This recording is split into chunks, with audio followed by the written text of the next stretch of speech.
Hello and welcome to Adlerian Therapy.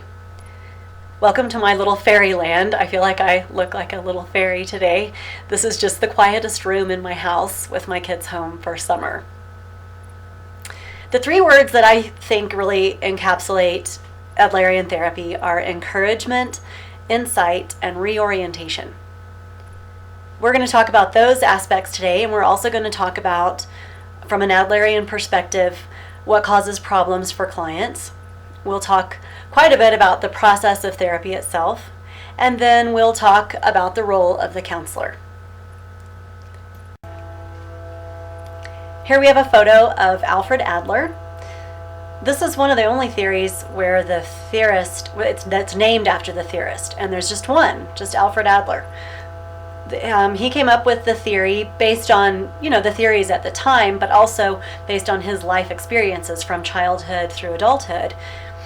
He really lived and believed this theory. This quote says, "The only normal people are the ones you don't know very well."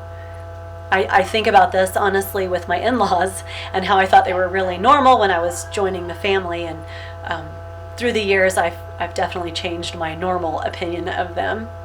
I think this with lots of people, though. Lots of people we meet, we think maybe they don't have any problems or maybe they don't have any strangeness about them. But as we get to know them, of course, we all have that. This slide covers the major concepts, themes, and assumptions of Adlerian theory. Subjective perception of reality, and what this really means is thoughts, feelings, beliefs about the world, how you see the world. Lifestyle, choices that serve as a roadmap for our daily life, what we get up and do every day. Social interest, this is really key to mental health. Community feeling, the interconnectedness and shared experiences. Family of origin, this helps form a client's concept of self. The first 6 years are really important as far as people's approach to the rest of their lives. And non-deterministic, meaning that we can choose to change our lives. We and clients can choose to change their lives.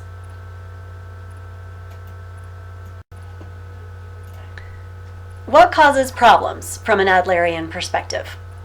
Problems arise when people's interpretation of events lead them to be discouraged and maintain a faulty lifestyle, in a nutshell. The rest of these that are listed are really interconnected. Sometimes a person's private logic and private behavior can lead to a fictional final goal of what the idealistic vision of who they want to be and who they want to become. And then they believe that this idealistic goal will relieve their feelings of inferiority.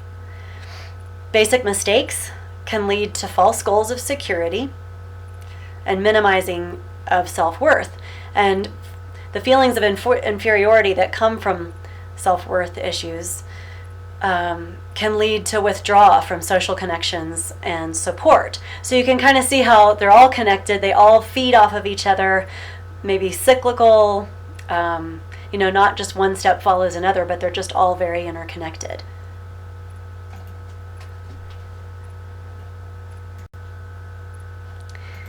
So how do clients change? From an Adlerian perspective, the change starts with the client's choice to modify and create a lifestyle that's more in line with how they see themselves. Change is then fostered through therapy using some techniques that we'll discuss in subsequent slides. Resolution, kind of putting it all together, is done through a collaborative team with the therapist and the client working together. They come up with a plan to address faulty assumptions and recognizing those basic mistakes that are kind of keeping them where they are. The client sets tasks to achieve in their life, very specific tasks that they'll do outside of therapy, and then within therapy the therapist works to support the client in the ways that the client has decided will give them a better life and help them make changes. So there's a lot here in lifestyle assessment. There are sort of two different phases, the subjective interview and the objective interview. And the initial assessment includes an examination of family dynamics, and early childhood recollections. These assessments establish the client as the expert in their own lives. They help to establish early patterns from childhood, lifestyle patterns, coping patterns, negative behavior patterns, things like that, the client's perception of family and self, and all from the client's point of view. The subjective interview is where the client tells their story, the counselor listens empathically, and the client is seen as the expert. The client describes a time when the problem that they're talking about, when the problem wasn't there, even if it was for a moment, when the problem was not there. The objective interview, the client history, this is kind of like medical stuff, social coping skills, just lots of different things. Again, from the family dynamics perspective, and this includes personality characteristics and things like that.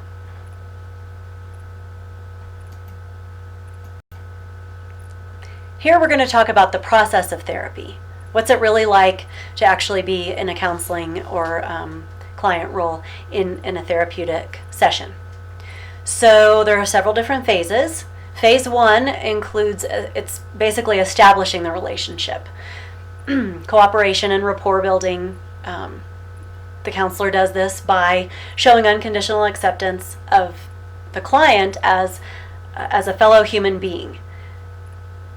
I think this stage, it might take a few sessions, but it's really about connecting with the client in a collaborative, cooperative, and active relationship.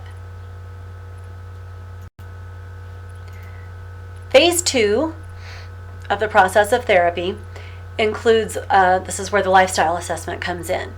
This is where birth order plays a big role. When you hear Adlerian therapy, people usually think of birth order because it's, there have been books written about it and it's pretty interesting. But there's much more, as you're seeing, there's much more to Adlerian therapy than just birth order, although this is where that comes in. If you're a fan of Glee, you'll start getting that song stuck in your head right about now. The second phase, this phase is really the assessment. This phase can last a really long time. It's extensive and in-depth. This helps to identify private logic for the client and problematic priorities that are getting the client kind of messed up. Birth order, early recollections, acting as if, and intentional homework. This is where some homework comes in to Adlerian. So the third phase in the process of therapy, from an Adlerian perspective, can really be summed up by the word insight. This is where it sort of all starts to come together for the counselor and for the client, but really with the help of the counselor. This is where the counselor shares their insight to the client's world by giving the client the counselor's interpretations, their hunches, and really exploring possibilities for the client.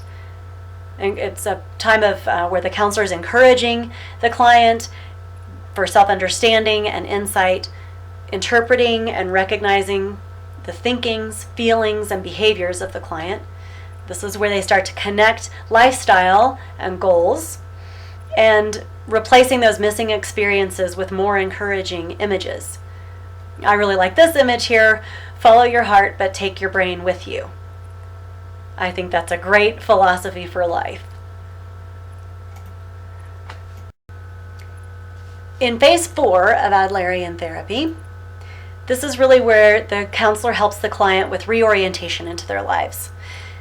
During this phase, the client uses their new information and new insight to modify their lifestyle, doing things differently, moving from the useful side of life, moving to the useful side of life, reinforcing and possibility affirmations are important here. I personally and professionally love affirmations, so this phase to me is exciting.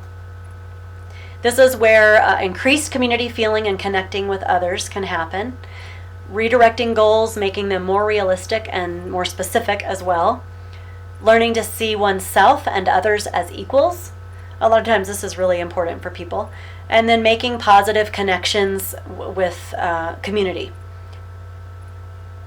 support and launching, and again, really seeing oneself as equal to others.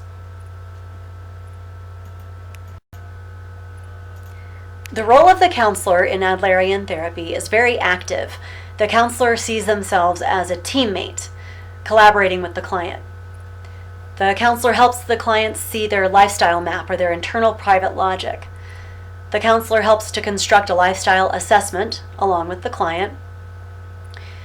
The counselor establishes and maintains a very egalitarian, like I said, a teammate therapeutic alliance. And the counselor assumes a non-pathological approach, meaning that the client, you don't have to diagnose the client, and that you see the client as being able to make choices and help themselves. Along with the client, the counselor helps explore the early childhood recollections. And the client, throughout all of this, the counselor maintains that the client is the expert in their own lives. So we're going to review a few interventions on this slide. We talked a lot about lifestyle assessment earlier. In addition to lifestyle assessment, there's Socratic questioning, which really helps to ask questions to gather information from a basis of equals, two partners, the counselor and the client, searching for knowledge and insight.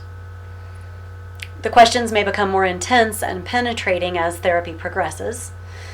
And guided imagery, interventions to access or change feelings that may lead to emotional breakthroughs. Role-playing is also done. It's intended to add missing pieces to the client's experience and stories and behaviors, and this may or may not be done in a group setting. And finally, we have a slide for activities, or an activity. And I think this one, I call it Early Recollections Light, because it isn't, you would go much further in depth in a counseling session. But I thought this would give us a little bit of an experience as to what it might be like to do an early recollections in the therapeutic process. So please write down and reflect upon your earliest recollections of your heroes, not family members, but anybody else that you remember in your even cartoon people. Your favorite subjects, favorite mottos or favorite sayings, and these are just the earliest ones you can remember. If it's when you're 4 or when you're 12, just do the earliest ones you can remember. And then your favorite media. Write these down as thoughtfully as possible, and then be prepared to bring them to class and be prepared to discuss them in small groups or as a big group. I'm not sure what we'll end up doing tomorrow. It's intended to be a fun and light version of Adler's Early Recollections activity. Thank you.